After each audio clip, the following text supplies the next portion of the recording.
was what? Would go or was about to go. Yeah? And the concept here is very clear. That when we come to evangelism and talking about witnessing, we need to have a strategy. Are you with me? It is not something that just happens overnight. You have to sit down, you have to plan, you have to pray about it, and you've got to seek the Lord's direction.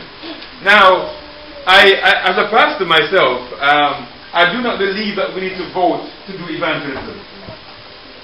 Are you with me? I don't believe that we should vote. Should we do evangelism this year? You know, no. That's not on the agenda. What should be on the agenda is how much we're going to put into evangelism this year. Are you with me? How much are we going to be spending? Are you with me? How many of us will be going out this year? Because, and that question should never been asked in the first place, because all of us should be going out. Are you with me? But we've come to a place where we have to ask that question, unfortunately. How many will be going out, you know, when all the church should be going out? All the believers should be going out. So there's certain questions to do with evangelism that we should never ask. For example, okay, should we do it? No. It's either where should we do it, how should we do it? Are you with me? When should we do it? But should we do it? That's not a question in evangelism. Alright? Obviously your church is very active, so I don't need to preach to the converted too much. Praise the Lord. I don't need to convince you of that because you're already on the road. What do you say? It's good. Now this year is deemed by the General Conference as the year of the evangelism. What they meant by that is that this is the year of evangelism emphasis. Are you with me? Because you can't have a year of evangelism because every day is evangelism. What do you say? So it's an emphasis in evangelism. Alright. Now what we need is teamwork. You know, in England and in Europe we have a big struggle when it comes to church and evangelism. In that, for example, it is often seen to be the pastor's role to be always leading out or doing something in evangelism. And that is kind of a European thing. It's European in its setting. In other places, evangelism just happens naturally, biologically, just as an outgrowth of your relationship with Christ. What do you say? Amen. Yeah? And so it just happens. Here we have to kind of we should go, we should do, and we're always trying to get folks to get off the seats and get out, or to get out of their homes and get out on the streets. It's a very strange thing. And then we wonder, why is it that England and Europe, that used to be like the pioneers in evangelism back in the 1800s, are now on the back seat? Are you with me? When the Book and Bible House, both the American Book and Bible House and the British one, started in the 1800s, took the gospel to the entire world. Are you with me? Back in the 1800s, now these countries are the ones that need to be evangelized. Because somehow we have stopped doing that and we became more churchified. And I use churchified in a very loose sense because the people, we are church, but churchified in the sense of the four walls. Are you with me? So we see church as a place to worship and a place to go home and a place to come back to worship. As seeing church, the biblical sense of church, the Greek word is ecclesia, translated church, which means the people of God. So whenever we are gathering, there is a church there. Are you with me? And as a result of that, the church then goes into the community or is a part of the community, and we witness to our friends and our neighbors regardless of what they think of us. So somehow, you know, and so now in England we have about 7% of the population attending church. And that's high. I remember when it was 4. Yeah, so things are getting a little bit better. But you go back to the 1800s and it was like 80%. Are you with me? Going to church. And that's why they build these large churches. You see them with large steeples and everything. And they're so cold and empty now. Are you with me? That's why the churches were so large, because over 80% of the folks in England were going to church. Are you with me? And if you weren't going to church, you feel like, hey, you know, my neighbors are going to church, everybody's going to church. But today it's like the other way around. 70% now are attending church. You know, it's incredible, isn't it? So what we want is, in the church, is a team building situation where we are working together. Yeah. We are working together on our plans. We are working together in prayer. We are working together in witnessing. And you need to witness in your style. I believe in Luke 10, it gives a staple diet of witnessing, door-to-door work. Christ said, before I go into that town, Liverpool, at least a couple of folks need to go there to spread the word. Before you do any program, it's good for somebody to go ahead of you. And you know, these materials that you have is like going ahead of you. Are you with me? You put them out. People get to know your name. They get to know where the church is. They get to know what you are and what you stand for. So when you put on your evangelistic event, they know who you are. Are you with me? And you've got to keep doing this over and over again. Are you with me? Until people know your name. They know where your church is. They know who you stand for. You know, when I'm walking to most life now, they know Pastor Simpson Adventist Church. Number one. That's it. Are you with me? If I go on the radio, they hear my voice, they say, oh, the Adventist is there. They identify you. Are you with me? And that's what you need to build up in this community. Build a little rapport with your community. And you're only going to do that by actually talking to them face to face. Are you with me? Okay. This year is, they have, Follow the Bible plan. Have you seen that? And there's a website for this, okay? There's Follow the Bible. There's a website for this. When you go onto the website, it gives you about a 20-minute video clip of Mark Finley and the world president, Falkenberg, talking about following the Bible. You know what they did? Have you seen that program? Have you seen it? No? What it is, you know when we had the Olympics? Okay, they had this torch going around the world, didn't they? The same thing, the Bible has got a special Bible. The Bible is written in 66 different languages. Are you with me? And they're taking the Bible around the world, literally. Okay, so I wanted to show you that, but I can't because there is no anyway. I can't. It's technology. You know, can't show you that. But going around the world, it will be in England in August. Okay, I think the 14th of August will be in the NEC. All right, and the idea is to get folks reading the Bible again. We are called the people of the book, but we've forgotten that we should read the book. Are you with me? The latest survey done last year by the General Conference shows that 51% of the church members have daily Bible studies and devotion. Only 51%. It used to be 100% one time. But we have become like the community. We too have stopped reading the Bible even though we are going to church. That's what the survey is showing. And this idea is to bring the Bible back into focus. Are you with me? Did you receive one of those year planners? That's part of this promotion. To try to get the church to read the Bible daily. Are you with me? Because that's where the witnessing starts from. You know, that's where we must get our strength from Christ. To go witnessing. You only can share what you know. You can't share what you don't have. If you don't have bread, you can't go and share bread with your neighbor. It would be foolish. You know, you're hungry, your neighbor is hungry, and you go and say, you know, come and share my bread. And you invite your neighbor in, and you sit down on the table and say, okay, what are we going to have? We're going to have bread. So where is it? I haven't got any. That would be silly, wouldn't it? You only can share what you have. If you haven't got a relationship with Christ, you can't be sharing it. Are you with me? It looks very silly. Okay. We have various material at the conference office, British seminars and so forth, Daniel seminars that we can use, okay, to help us in this work. Just a quick little synopsis from the book of Acts. Acts 1:5-15, 120 disciples. Okay. By the time you come to Acts 2, there's 3,000 more added. Praise the Lord. Church growth. Acts 4. It's gone up to 5,000. This is rapid church growth. And Acts 5:14, more added to the church. So, you know, they could even record how many more, how much more. And by which Acts is 16, more increase.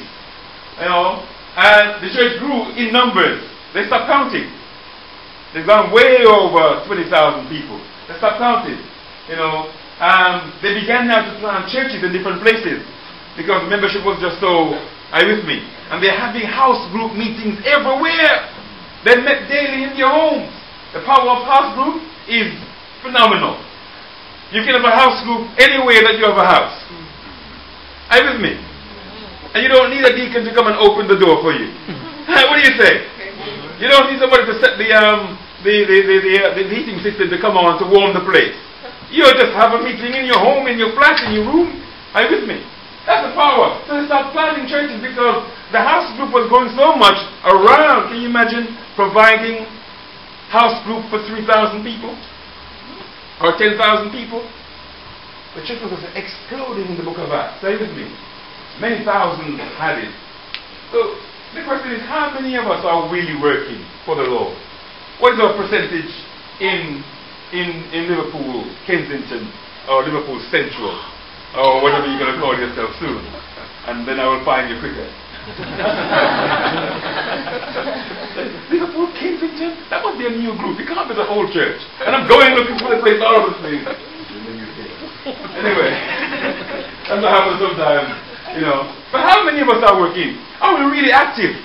Are we doing something for the Lord? Are you with me? You need to do a self-assessment. I can't assess you, and the pastor can't assess you, and the elders can't assess you. You need to assess yourself.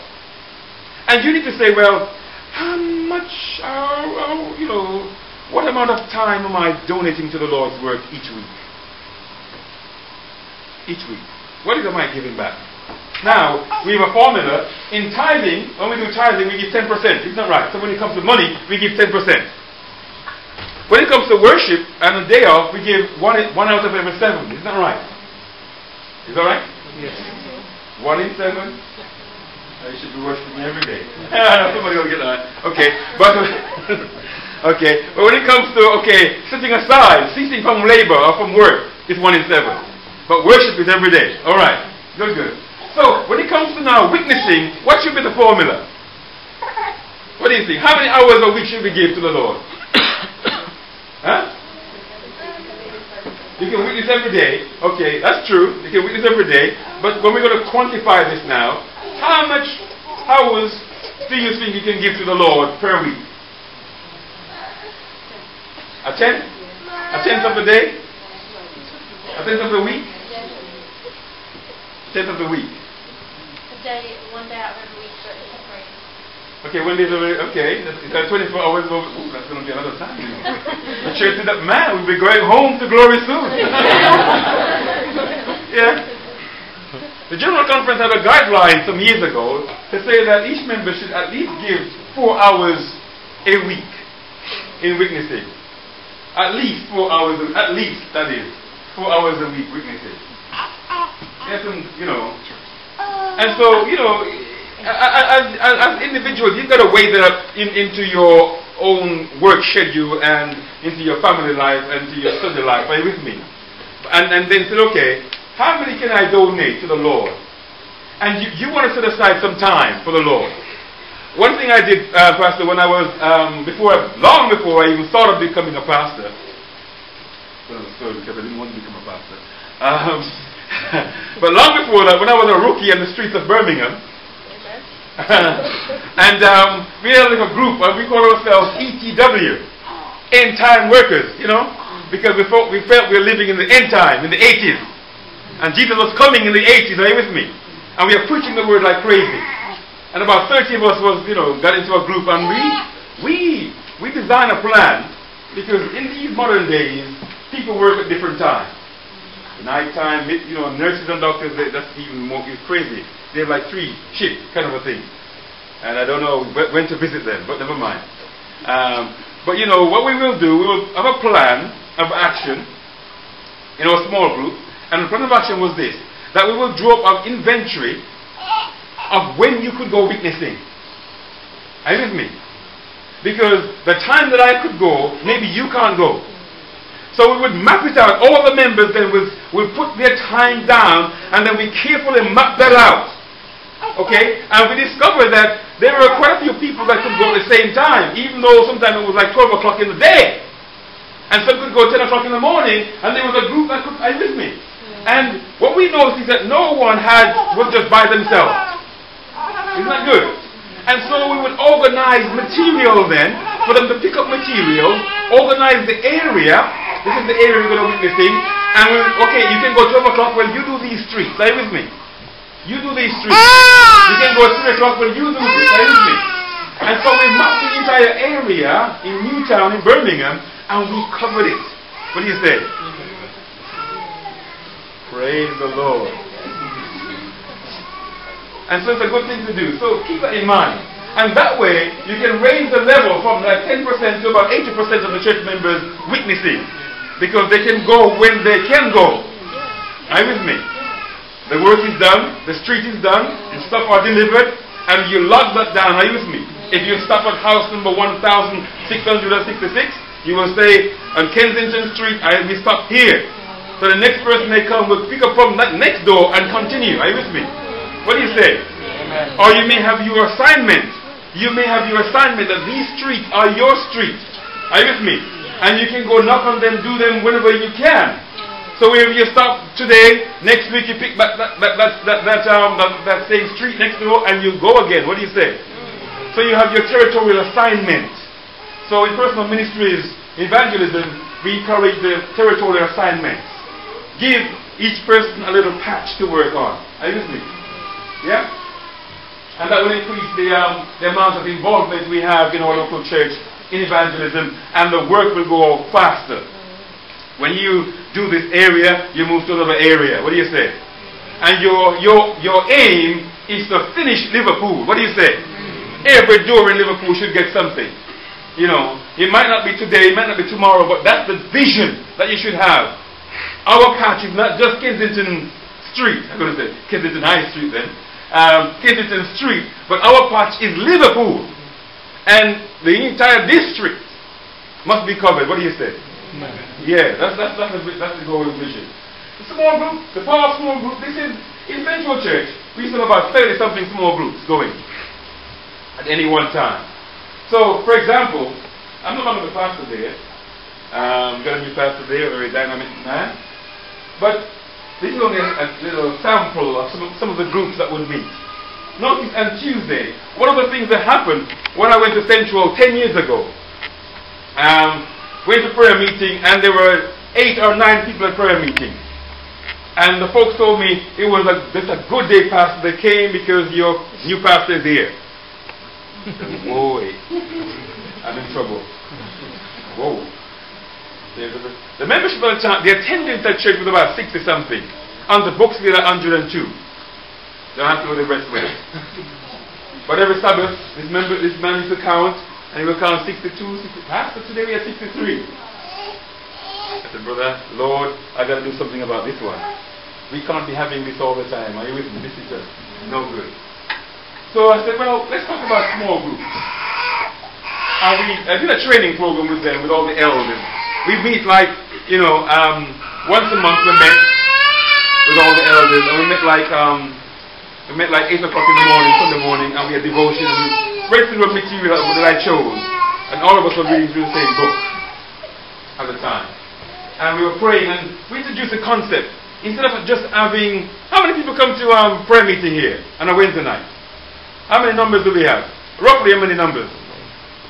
Very between 20 to 30. That's very good. You're doing better than most people, considering the size of your membership. Yeah, you are doing far better than most people, ratio-wise. You are doing even better than Campion Church.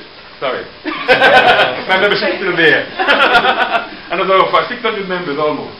So you're doing better than that. You're doing better than Hansford. You're doing better than the large churches with that ratio. That's true. So you have about 20 to 30 people coming. With your membership, you're doing far, and our ratio philosophy, you're doing far better. Okay. So what I said to the church is, okay, it might be that there's some people who just can't make Wednesday. They just physically cannot make Wednesday because of worship or family life or something.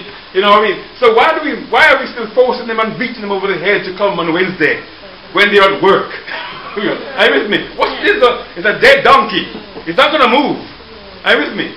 So why don't we introduce a system then of having different prayer days through small groups? Those who can make Wednesday, come on Wednesday, and we have a wonderful time on Wednesday. We do even themes on Wednesday and Bible themes and prayer themes on Wednesday to make it creative and make it good. Are you with me? But we may not get everybody on a Wednesday. So let's plant groups around the community. What do you say? And so in that area you may meet on a Tuesday. Or you may meet on a Wednesday because maybe it's just too far to come. Are you with me? So we put groups like, for example, on Tuesday there, you can see like 4 groups meeting on a Tuesday. Are you with me? And they meet at different times. Some meet at 10 o'clock in the morning, and they will go by for 3 hours. Are you with me? They're praying and they're singing and they're reading the scripture. Sometimes they go out witnessing and knock doors. Are you with me? On a Tuesday, another group will meet like at 2 o'clock or 7 o'clock on a Tuesday, because that's the time that they have. Are you with me? And so what would happen was, all of a sudden the church was meeting every single day in Central. There was no day you could come to Central and the church is not meeting somewhere. And Sabbath, everybody is in the congregation of the Lord on Sabbath. What do you say? We don't have small groups on the Sabbath. But every other day, Friday right back to Sunday, a group will be meeting somewhere in the Central Church. And it's still going on now. Praise the Lord. Amen. So that's the beauty of the small group. I'm not going to go into the training of the small group now because we wouldn't have time for that. But the power of a small group is that you can plant a group anywhere. You can even have one at your workplace. One of our work colleagues, at work, he asked permission to the HR person. He said, I'm a Christian and I like a place to pray. And they said, what? You crazy? He said, no, I like a place to pray. If I was a Muslim, you'd find your place to pray. Are you with me? And there's a few Christians in this building and we would like a place to pray. And they said, well, we'll see what we can do. You know what happened after a few, about 6 weeks? He got a letter to say, you can use this room. And so we're going in there. They would have 15 minutes. But in 15 minutes you can do a lot of things in that. Now you can pray down the whole world in 15 minutes. Are you with me? And they would go in there and meet and pray and sing and then meet for 15 minutes and pray. This small group. At work. Are you with me? At college, at university, you can have the same thing. In your community, you can meet for 1 hour. You can say, okay, those members who live on this side, you can't make it to church. Are you with me? Can we meet this? Are you with me? So you can have a small group anywhere, in your home, anywhere. It's wonderful. And before you know it, you're inviting your friends to your small group from the community. Are you with me? Make it, lively. Make it meaningful. We follow four principles in small groups. I've not got them there for you. But 4 W's, very quickly. First W is welcome. Yeah, you know that? Welcome. Next one is worship. Next W is the word. And the 4th W is witness. So each of our small groups, they follow that pattern. Welcome, worship, word, and witness. Okay? In welcome, it's like an icebreaker. Just to welcome everybody and let the people feel at home. In worship, we just praise and worship and singing songs and praying. And in the word, we study the word, of course. Are you with me? In witness, we talk about what we, it's like testimony time. We share a little bit. And we share what we're going to do and even plan some witnessing programs in the community. What do you think? Is that too difficult to do? Can we do it? Yes. Yeah. And even those who can't make it on a Wednesday, this might be a benefit to you. What do you say? And at least you're getting something in the week. Midweek don't have to be midweek. And some time ago I stopped calling it midweek service because I realized that everybody could make it on a Wednesday in the middle of the week. So sometimes it's on a Tuesday, and sometimes on a Sunday, and sometimes on a Thursday. Are you with me? Sometimes on a Friday. Yeah? So the power of a group is flexibility, basically. That you can have it anywhere you can. And if you're having quite a number, I was invited. How much time have I got left? Another 10 minutes. Woo! Mercy. That's why we're enjoying yourself. Yeah. I was invited over to Kenya. I was sharing this at the retreat 2 years ago. we come and introduce a small group concept and do a full training package in it. And went to a church, and the church that I was going to was a church plant. And when I asked the pastor how large is your church plant, he said 2,700 members. That's a church plant. I said, how large is the mother church? 3,000 members. When I got there, 3,000 people were attending the New Life Church in Kenya. I said, whoa. I said, what on earth am I going to teach these people? They have a church plant of 3,000 members. I'm coming from a church. My church at the time was about 160 members. What am I going to tell the people? I feel like a fish out of deep blue sea water. So then I said to the pastor, why do you want me to come and share this? He said, well, my brother who goes to your church tells me about the system that you have in small group, and we want to try and do something because we don't know each other. I said, okay then, I can help you there. So I went and I did a training program. I said, okay, I need to meet with all your leaders. I asked for the leaders. How many elders do you have? 70. Okay. That's almost bigger than a church. So what about deaconesses? Okay. 35 deaconess and 30 deacons. Okay. The large leadership meeting this will be. So I met with all the leaders, massive leaders, and we went through the principle of this. By the time I left, they had 30 groups going. Amen.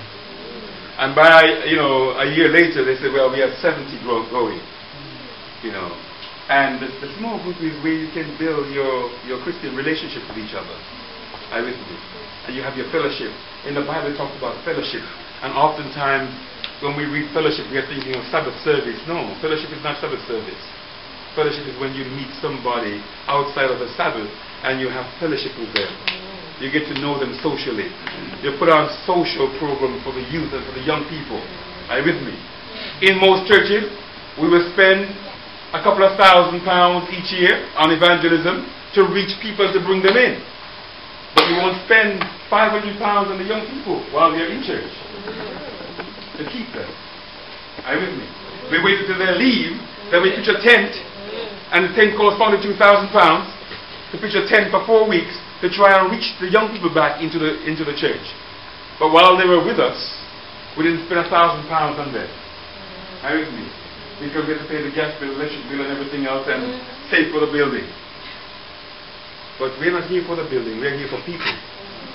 I will wait for people. And I know your room is small, but you can do a lot of things back there, I know that. You can put on social. Do you do that?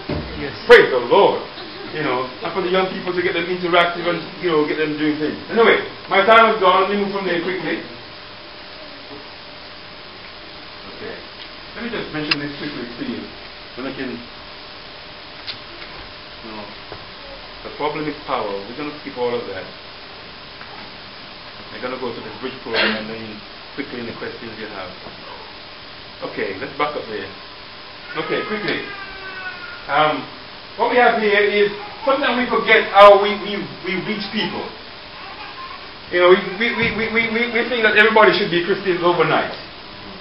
And we forget that everybody's at a different level totally. Doesn't matter who the person is. They could be white, they could be black, they could be Indian, they could be... It doesn't matter who we are.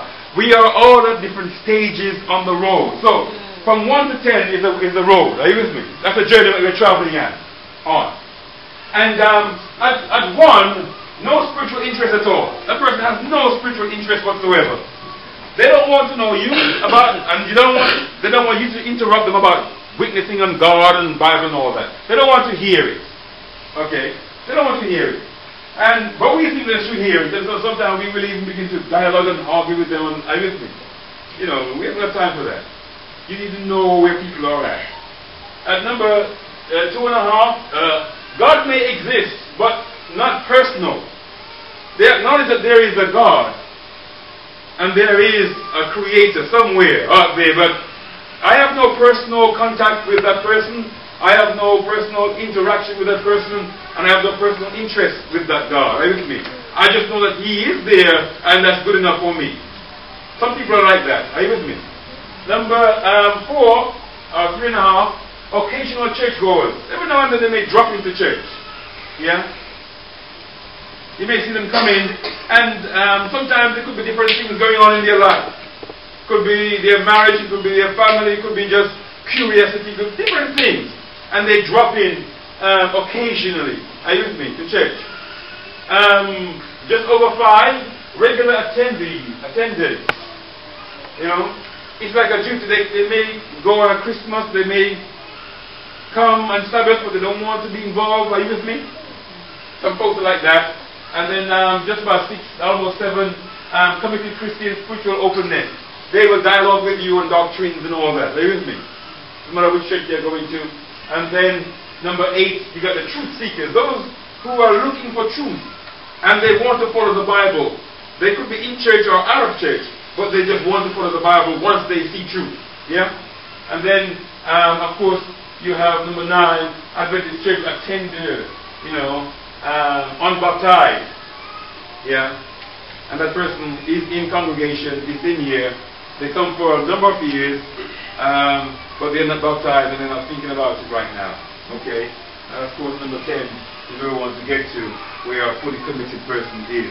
So you need to know where on the journey that person is that you're dealing with, that you're witnessing to. Where are they on the journey? And you need to deal with them differently on the journey. Are you with me? If they are number 1, then, you know, it's no use bringing the Sabbath doctrine. Bring Jesus. And share your testimony with that person. So, 1 to 4, really, you just want to share your personal testimony with them. Why are you a Christian? Why are you coming to church? Why are you here? Are you with me? You share that with them. What folks want is to get them over, is to build a bridge. You are the bridge. The bridge is not doctrine or the Bible. The bridge is not even Jesus. The bridge is you. You are the bridge. You are the bridge that will link that person from where they are, no spiritual interest, occasional churchgoer, to committed Christian. You are the bridge. God is using you as the bridge. That's why you are making contact with that person. That's why you are living next door to that person. That's why you sit next to that person in class. That's why you travel with that person on the bus. Are you with me? You are the bridge to link that person between the physical world and the spiritual world. What do you say? Amen. You are that bridge. And the Lord wants to use you as that bridge. And so it's not by accident that you live next door to that person, even though they're rough sometimes, and even though some place they may even throw the dog poop over the fence on your door. The Lord wants you to treat that person kind. What do you say? So somehow, pray for that person. If you can't get through to them by tracts or leaflets or DVD, prayer is always something that no one can stop you from doing. No one can ever stop you from praying for them. You know that? They may say, don't bring any tracts to my door. Don't knock my door again. Don't tell me about God. But they can't stop you from praying. What do you say? And even the most obnoxious person, you can lift them up before Jesus all the time, day and night, and pray for their conversion. What do you say? Now don't pray for fire to come down on their heads. Are you with me? And burn them up. Pray for their conversion. Pray. That's what we are here for. Seeking the Lord. What do you say? So you are the bridge, and the Lord wants to use you to bridge between the material world and the spiritual world. What do you say? You are that bridge. Okay? I'm going to stop there because I know my time is up. Any questions? Any questions? Before we move on? Yeah, let me just say in the same breath, we have a program coming up, and I know I've met with Pastor here, a program coming up over in